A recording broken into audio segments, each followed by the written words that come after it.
আপনার চুল কি অনেক বেশি পাতলা হয়ে যাচ্ছে বা চুল পড়ে যাচ্ছে?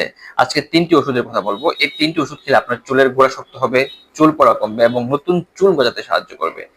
এরকম ভিডিও পেতে লাইক করুন, ফলো করুন এবং সবার সাথে শেয়ার করুন। নাম্বার 1 হচ্ছে ভিটামিন ই ক্যাপসুল। এই ভিটামিন ই ক্যাপসুল আমরা সবাই চিনে থাকি। ভিটামিন ই ক্যাপসুল একটি অ্যান্টিঅক্সিডেন্ট, যেখানে আমাদের চুলের মধ্যে বা আমাদের চুলের রক্ত সঞ্চালন বৃদ্ধিতে সাহায্য করে থাকে। স্ক্যাল্পে যদি রক্ত সঞ্চালন বাড়ে তাহলে হেয়ার ফলিকলে পুষ্টি পায় এবং নতুন চুল গজাতে সাহায্য করে। আপনি দৈনিক ১টি ট্যাবলেট বা ২টি ট্যাবলেট। নাম্বার 2 ভিটামিন বি7 বা বায়োটিন। ভিটামিন বি7 বা বায়োটিন এটি আমাদের ত্বক, নখ এবং চুলের জন্য অত্যন্ত গুরুত্বপূর্ণ একটি ভিটামিন। এটা চুলের মূল গঠনের উপাদান কেরাটিন তৈরি করতে সাহায্য করে, নতুন চুল গজাতে, চুল পড়া কমাতে এবং চুলের গ্রোথ বৃদ্ধি করতে সাহায্য করে। আপনি দৈনিক ১টি করে ট্যাবলেট খেতে পারেন। Number 3 zinc B. জিঙ্ক এবং মাল্টিভিটামিন দুটোর কম্বিনেশনের কিছু ওষুধ পাওয়া যায়, আপনি এই ওষুধগুলো খেতে পারেন।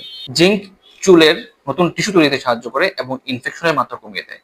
এবং ভিটামিন বি কমপ্লেক্স চুলের গোড়া রক্ত সঞ্চালন বৃদ্ধি করে এবং চুলকে শক্ত এবং মজবুত করে থাকে, স্পেশালি ভিটামিন বি6 এবং বি12।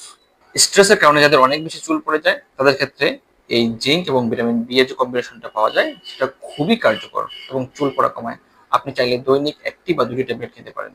চুল ভালো রাখতে শুধু বাইরের শ্যাম্পু ব্যবহার না করে ভিতরের জন্য অবশ্যই আপনার ওষুধ খাওয়া প্রয়োজন। ডাক্তারের পরামর্শ ছাড়া অনেক বেশি ডোজ একসাথে খাবেন না। এবং এই ৩টি ওষুধ যদি আপনি আমার পরামর্শে খেয়ে থাকেন তাহলে অবশ্যই আপনি নিজের পরিবর্তন নিজে লক্ষ্য করতে পারবেন। ভালো থাকবেন, সুস্থ থাকবেন। আপনার মঙ্গল কামনায়। আল্লাহ হাফিজ।